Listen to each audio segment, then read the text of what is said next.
Hey guys, thanks for tuning in. Today we have the Honda Civic Type R. This is the 2019, rocking the Sonic Gray Pearl. I've personally been driving this car for about several months now, and I have some thoughts. Let's just go over, a quick tour, do an in-depth look at, how this car looks and how this car performs, and let's just get into it. So, starting off with the overall styling of this car. This is a touchy subject because I know like people have their reserves around how this car looks. Some say that the design has been drafted up to look a little bit too edgy, a bit too complicated with too much going on. However, there are some that say that this correctly exhibits how a sports car should look, especially a JDM one, and I think it's the latter. I mean, I personally love the way this car looks. I understand that there are some flaws here and there, like the fake vents, of course, but nonetheless, I think it really kind of complements the Type R badge. I mean, you have the SI already, which already looks a little underwhelming. You don't want to stray too much into that water, because you want the Type R to live in its own world, and it frankly does, with its 20-inch rims and its hood scoop, a massive wing, and I think it all comes together quite nicely. So let's start off with the front, since we're here. You have the LED headlights, you have the fog lights, and of course you kind of have this part, which normally it gets frowned upon because it just looks like very fake. It serves no purpose, of course, and however, we're looking at the 2019, and for the 2020, I believe Honda did rectify this by adding in a little bit of body strip paint match with the rest of the body and smoothed out the little slab here. So it does look a little bit better. Honda is listening to our complaints, so I like that they're kind of incorporating those changes as the years come. You have that iconic Type R badge, which I love the font, I love the way it looks, and the way it sits there on the bottom right, and then of course the big red Honda emblem. You have the opening for the intercooler right there, and then you have this front splitter. Be careful with this front splitter, especially when you're coming into a plaza that's kind of steep. Try to go as sideways as possible because it is sticking out quite a bit. And then you have the red lining, which kind of wraps around the entire body, carries around the side skirt, the edges of the rim, and it looks really nice. I like how how Honda put that there to kind of complement the Type R overall look. And this is full carbon fiber on the splitter, the side skirts, and of course the rear as well. You're paying less than $40,000 for a car like this. You're still getting a lot of cars, so I mean, you can kind of overlook the fact that you're not getting real carbon fiber on this car. It's fine. It's not a deal breaker in my opinion. Coming up, you have the hood scoop, and this hood scoop is functional, but the question is, how does it function? And there's a common misconception for this car in particular. I mean, the way we generally understand it is that air goes in and it helps boost the turbos, increasing its PSI, but it actually serves its own purpose. You can see here you have these vents on the side, and I'm not sure how much you can see in the video itself, but you have 3 openings here. And let's open up the hood and I'll show you guys exactly what's going on there.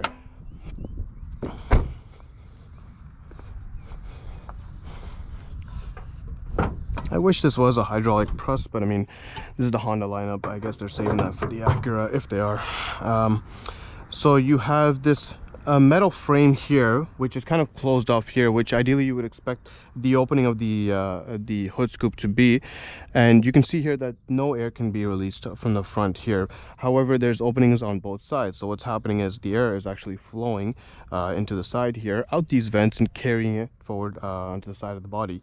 So it serves as an aerodynamic advantage rather than boosting the turbos. So while we're here under the hood, might as well talk about this beautiful engine. We have an inline 4 2.0 liter spitting out 306 horsepower, 295 pound-feet of torque, and you get the peak torque at around 4,500 RPM. And of course you have VTEC, which has been carried over from generation to generation. And let me tell you guys, this engine performs flawlessly. It's smooth, but it pulls hard when it needs to. It's reliable as well. Again, I've been driving this car for several months now, and I can kind of attest to the performance of this engine.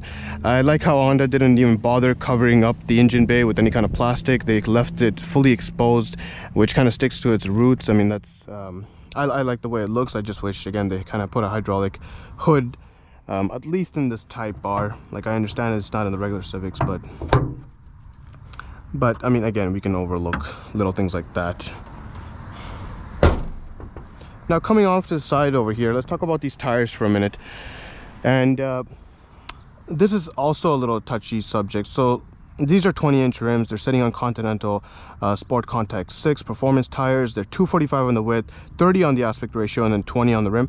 And it's the 30 that concerns quite a bit of people, because you have this big rim sitting on these thin tires. So naturally, you can expect I mean, you can't expect actually a comfortable ride in this car, nor can you expect any kind of longevity from these tires. They will wear out quite quickly.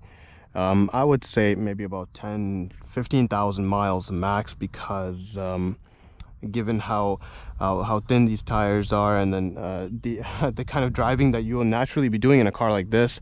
I mean, you're not going to be slow commuting it. You're going to be driving it quite aggressively. So these tires will take the impact.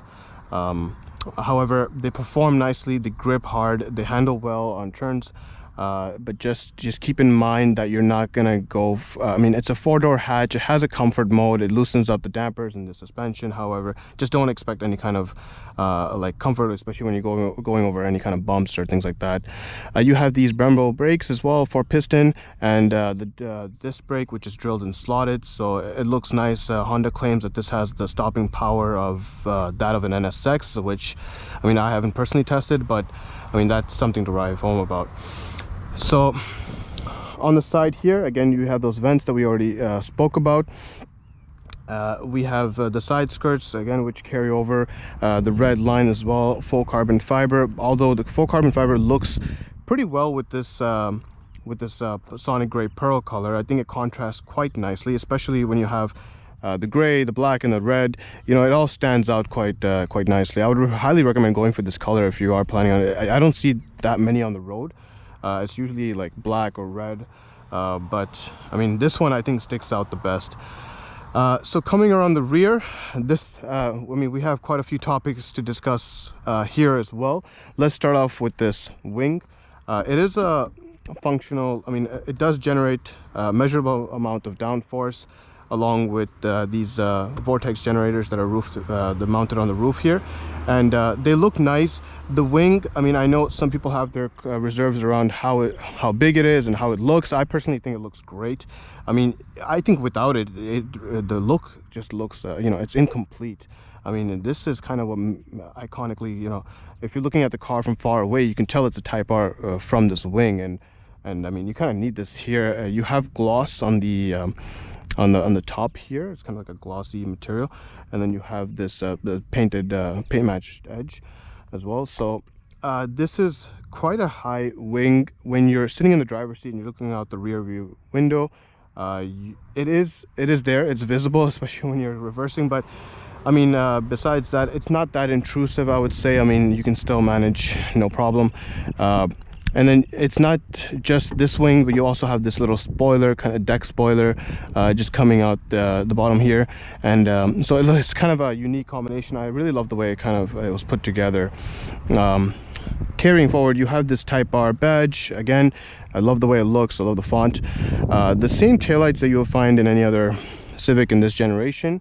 So nothing special there. I mean, and then you have these very frankly ugly looking fake vent. I wouldn't even call it a vent, because it doesn't have any opening. It's more like just a mesh slab of, you know, kind of a design element that's going on here, which a lot of people don't like it. And the front I don't mind as much, because they're a little bit smaller. These ones are slightly bigger, and they do stand out. So I really hope Honda rectifies this for the next generation, which I believe they will. So carrying forward, you have the rear splitter and the diffuser as well. And again, you can see the carbon fibers carried forward here. And then you have this tri-exhaust setup, which I mean, I think everyone's on the same page here. It's a little bit underwhelming. Frankly, I love the way it looks. I think it's a unique look. However, the sound doesn't match up to how the car looks and how you expect it to sound. And I know there's options out there. You know, you can throw on a custom exhaust. You can open it up a bit, but frankly, straight out of the factory and in stock configuration, you expect a little bit more. So I really hope for the next generation Honda fixes that as well. I think that's probably one of the main issues to address, if anything. So yeah, just a note, for the 2020 models and up, Honda did throw in the active exhaust coming into the cabin from the speakers. And you know, I mean, it's good that they kind of put that in there, because again, they're listening to our complaints. But however, it's artificial sound. We want the real deal, so hopefully Honda can rectify that. Coming around the side, you have the gas tank. It's premium recommended, by the way. You can put in regular, but I wouldn't recommend it. I mean, you get the full performance of this car when you throw in the premium, and it just performs all around much better. Now let's have a look at the inside.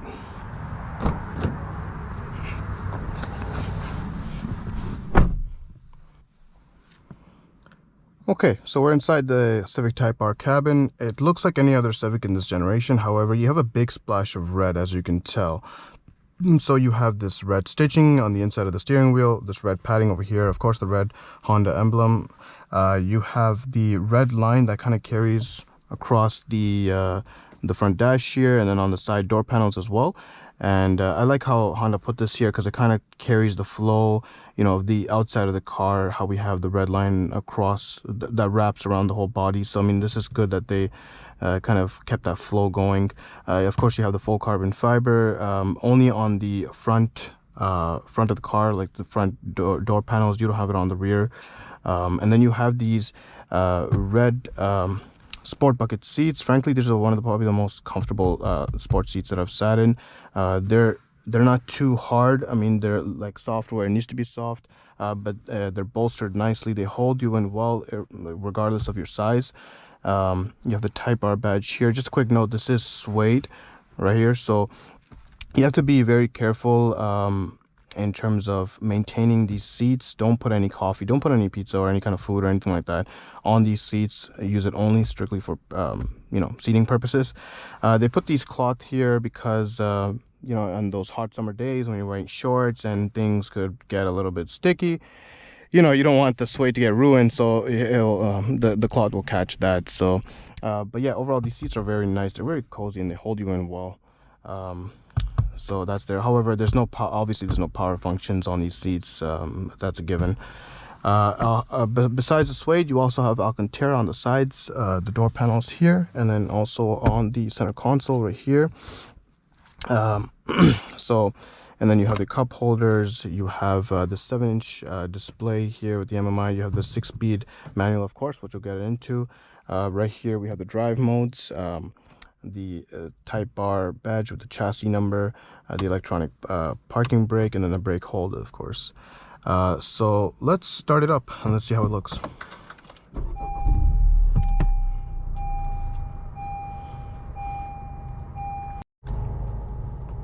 So as you can see, you have a little bit more red here going on in the gauge cluster. I mean, Honda really had a small color palette to choose from. It's either red or black.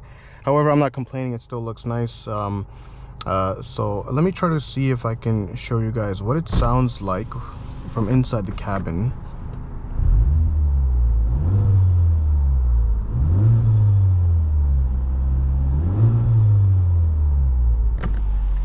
So as you can tell, I mean, it's not that bad. It is a little underwhelming in some areas. You won't find any of the pop, snap, crackles, you know, that you're gonna find, nor are you gonna find that heavy like grumble that you're looking for here. But nonetheless, it's not as bad as people make it out to be. You really have to get into the car. I mean, even the video won't do justice, even if you have a really good mic. You really have to get into the car and drive it to kind of feel like, you know, it's not as bad as people make it out to be. However, it needs improvement. I will still say that. But nonetheless, one thing to note, as I've been driving this car for several months now, I do get a faint hint of like a little bit of droning in the cabin. So it might just be me, and I might just be nitpicking a little bit, but I do feel like it's there, and I hope that, you know, it can be cleared out in the next generation. So let's talk about this MMI again, red theme by default.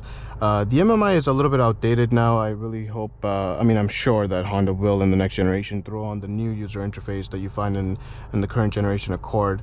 But this one it's clearly outdated. I mean, it's a little bit laggy in some areas. It takes a few seconds to load up certain things. However, the navigation is not bad. It's decent. It works. I like how even if you don't have a route set and you're driving it, it still shows you the road that's upcoming. So I mean, that's good. It's a nice little touch. But anyways, most of you are going to be using Android Auto or Apple CarPlay, so this is kind of redundant anyways. But I mean, it's there for you if you don't connect to your phone. You have physical buttons here dedicated for the most, you know, the features that you're going to use most primarily: your map, your audio, your phone, and then you have a dedicated back button. And then you have the volume knob, which of course a lot of people complained about in the previous I think 2016, 2017 and 2018 models. This wasn't present, so now it is. I mean, it's good that it's there. You have your physical fan buttons, because again, hitting this sometimes when you're driving it takes like a good 2 seconds to load up. Right now it's actually relatively fast the way that came up, but sometimes you just want those dedicated fan buttons to, you know, set the fan speed. You have dual climate control here. However, this is not the touring package, so you're not going to get some of the features that are missing in this car. However, I'm not missing those features because this is a sports car. It's a sports oriented car. You don't you're driver focused. I mean, sure, I mean, the safety features would be nice in this trim. However, because you're driver focused, you should already be more aware, especially if you're in a 6-speed manual. I mean, you tend to stay a little bit more focused than you would in an automatic and just aim the car, right? So this is let's talk about the shifter here. This is a 6-speed manual. So as you can see, they say it's a short shifter. However, I'm gonna be the one to say that it could be shorter, and I'm sure that people who have this throw on a shorter shifter. So it's there. This is the 2019 to 2020. You have that classic oval shift knob. This is the perfect circle. I mean, both are fine in my opinion, but the 2020 Plus kind of go back to the previous generation. You know, the old Civics that had the oval shaped shift knob. And it's a nice shifter. I mean, it shifts well, shifts smooth. We're going to take it out on the road. I'm going to show you guys how that looks and feels like. But one thing I would say is that the second gear has its issues here and there. I mean, I personally noticed it maybe once or twice throughout my term of driving this car. But even if you go online and you see what people are saying about this, I mean, it does for some reason grind in a second gear here and there, and it is like just a tad bit more, you know, more difficult to put it in the second gear. But it's not something that bothers. I'm sure, like, if you talk to anyone who owns this car, it doesn't really bother them at all. So with that being said, I think let's take this car out onto the road and let's see how it performs, and let me give you my thoughts and impressions about, you know, the drive of this car.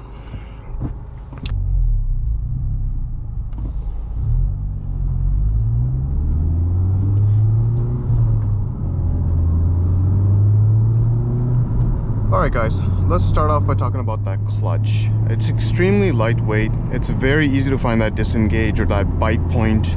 It's about a 25% lift from the ground up, and that 25% is like plus or minus 10%. So it's not hard to miss. This car is very forgiving in terms of you know, trying to prevent you from stalling this car. So even if you're not an experienced manual driver and you're getting in this car, you know, for the first time with some practice, I don't think you're gonna stall this car unless you deliberately do so. So Hondas are known for their lightweight, easygoing clutches, and honestly, this car does justice to that. So it's very it gives a nice feel to drive this car in any kind of road condition. So you can be in, you know, traffic, or you can be in you can commute to work every day with this car, and this clutch paired with this 6-speed shifter allows you to kind of drive in those kind of road conditions and not just use it for spirited driving or aggressive racing or anything like that.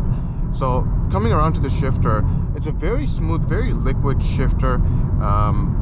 It's just again, I mentioned it's a short shifter, but however, I do feel like it could be a little bit shorter, as I mentioned before. But I mean, it's not something to complain about. It's just nitpicking at this point. You can throw on a short shifter if you really feel, but what it comes with, honestly, it's a very smooth shifter. However, its Gear 2 does have its known issues here and there, but again, it's one of those things that you're not going to notice long term owning this car. It probably just once or twice kind of thing. So yeah, again, the clutch paired with the 6-speed shifter allows you to kind of drive in any road conditions, and it just makes a fun drive overall. Let's talk about the fuel economy for a second. It's rated at 22 in the city and 28 on the highway. Combined, it's around like 25. My personal experience, I've been driving this car for several months now, and I've gotten, yeah, around like 23, 24. And again, that's on premium gas, so it gets you good mileage for what it is. Even in California, you know, with gas prices being around 4.3 to 4.5, you're looking at roughly $45, maybe $50 pushing it to fill up the tank. It's a 12.5 gallon tank, so again, just something to keep in mind. But it is a Civic. It is a 4-cylinder still. It is a 2.0 liter, so it's not gonna hurt your bank when filling up this car. Now, I talked about the anti-stalling mechanism in this car, and one other thing that Honda provided to kind of help you with everyday conditions, especially if you're parked on a hill, is hill assist. When you're parked on a hill and you put it into first and you're trying to roll out of the hill, and you let your foot off the clutch a little bit, the car's not going to roll back. It's going to try its best to hold it in place until you find that disengage point. So just it's very nice to add that, and especially for those who live on a little bit of a steep hill or incline, or they have to park, you know, if they have no option to park on a flat surface. So that's there for you, and it makes it a lot easier to kind of take the car out. And another feature that they added, obviously, is the auto rev match. So when you downshift, the car will actually, you know, rev match. So you don't have to kind of intervene and put your foot, do any kind of heel and toe in this car. However, just to note, I mean, I'm sure this is the standard in every car that you have with auto rev match, is that you can't do it at low speeds. So obviously, the auto rev match is not going to help you in certain conditions, such as being stuck in traffic, you know, and if you're trying to go from 3 to 2, it's not going to do anything in those scenarios. But it will, if I show you in a second. Right now, I'm just on third right now, so if I pop it back to second, you can see here it just rev matched up to 4.5k. I'll put it down a second, auto rev match, so I didn't have to do any heel and toe. That's always fun, especially when you're driving a sports car. So as you can see, the shifting is smooth, as I mentioned before, and I'm no quick shifter, but this car kind of, it's very easy to shift in between the gears, and there's no kind of jitters, or there's no locking in place, you know, so that's good. This car has 3 drive modes, so let's talk about those for a second. The little shift to toggle between the drive modes is right here. So you have comfort mode, which I think majority of people who buy this car are barely even using, or they're not even touching that. The only situation in which I find myself putting it in comfort mode is when I actually throw people in the back seat, or on the passenger even, and it loosens up the dampers, loosens up the suspension a little bit, kind of tries to be a little bit more forgiving when you're hitting any kind of bumps or going over speed bumps, it's just it's one of those things. I think they just kind of threw it in. However, I don't find that it's that much more comfortable. I'm not sure if others disagree, but I've had people in the back seat, I've tossed it in comfort mode, and they still complain about the ride quality. You just got to keep in mind, again, you have those skinny tires, and then you have a kind of a stiff chassis, stiff overall configuration. Throwing it in comfort mode, loosening up the dampers, it's going to help you somewhat, but it's not going to kind of change the whole feel of the car, right? As we all know, I mean, it's kind of expected, especially in this kind of drivetrain and configuration. So just something to keep in mind. Sport mode, it's on by default when you start the car, and I absolutely love that, as every sports car should be. I mean, you shouldn't have to toggle to the sport mode, so it's great that they kind of put that in there by default. And then there's and in sport mode, obviously the damper suspension get a little bit more stiff, and as well as the steering, it's electric powered steering, so it changes based on the drive mode that you're in. So when you toss it in R+ mode, then everything becomes stiff. It just unleashes the full potential to track this car. So you have, you know, again, stiff damper, stiff suspension. Even your throttle response changes a little bit, and again, the steering gets even more heavier. So it's a very, and R+ mode is one of those things where you don't have to be driving on a certain road to kind of get the full feel of it. You don't have to be tracking this car in R+ mode. You can be R+ mode right now if I switch it in, and honestly, you'll get a nice feel out of it, and even in local roads, you can still have fun with it. So I'm gonna take it up to the canyon in a minute, and I'm going to show you guys like how the car, like overall my driving impressions of the car, especially with some spirited driving if I can, and just show you guys, you know, what it's all about.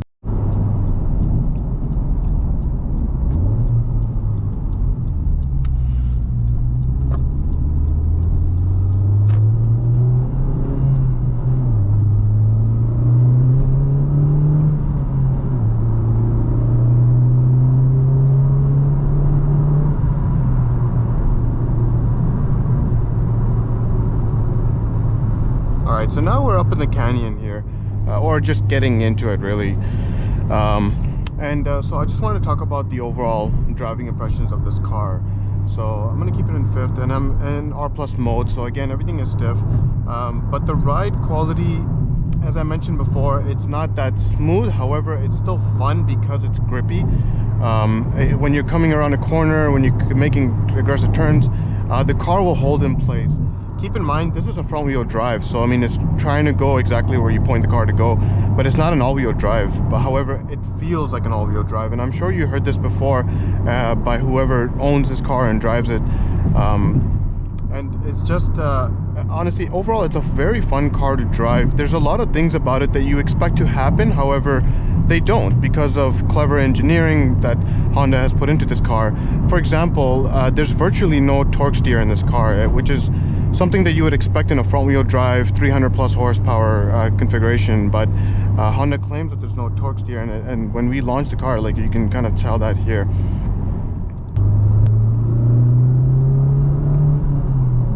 Peak torque kicks in at about 4.5, so that's where you ideally want to shift. You have gears 3 and 4. Those are your sweet spots, especially when you're merging on the highway, or when you're trying to do any kind of spirited driving. Like, these are your sweet spots, and honestly, it's the fun place to be, actually. When you get up to 5th and 6th, what I like is that 6th is not just an overdrive gear here. You can still, if you're on the highway and you have it in 6th, you can still put your foot down and still, you know, glide forward quite quickly and cut through as well. So in some cars, I mean, I'm sure you know that when you put it in 6th, it's just kind of there as like a gas saver, you know, let's drop the RPMs a little bit. But here in this case, that's not the case here. So again, I'm just coming around. The road conditions are really well here. I mean, it's smooth, but I just want to show you how well it grips. You don't have to worry at high speeds, you know, worry about it spinning out or anything like that. This car, again, it has front-wheel drive. However, I barely experienced any kind of understeer in this car, so it's just something to keep in mind. And just remember, this is a hot hatch 4-door hatchback, so the body, it's not so low to the ground. It's not a low profile car. It's a standard hatchback. It's like slightly lower with bigger rims, so it's funny how that works, because there's a big difference between whether you're driving a regular Civic hatchback and then this car, right? Downshift.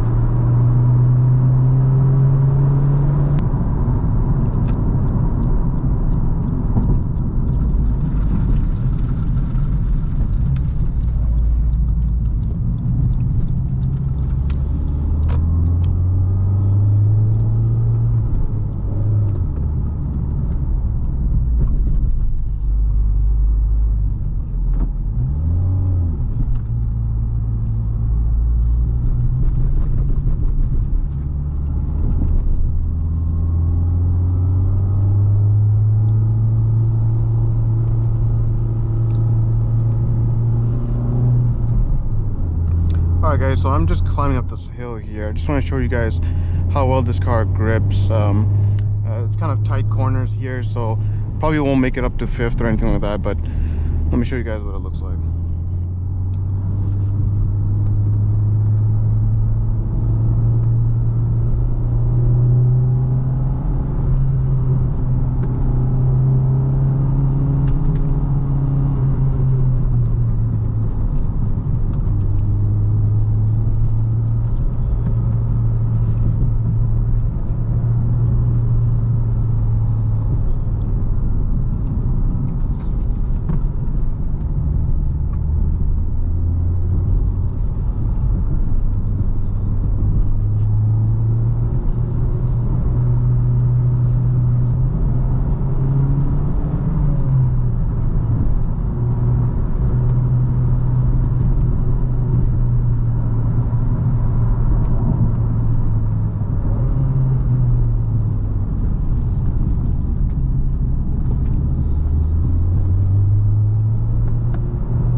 Yeah, it's a lot of fun driving this car. The braking, let me talk about the braking. It's very powerful. I mean, I was barely putting my brake down over there, and it was still like, it was braking hard.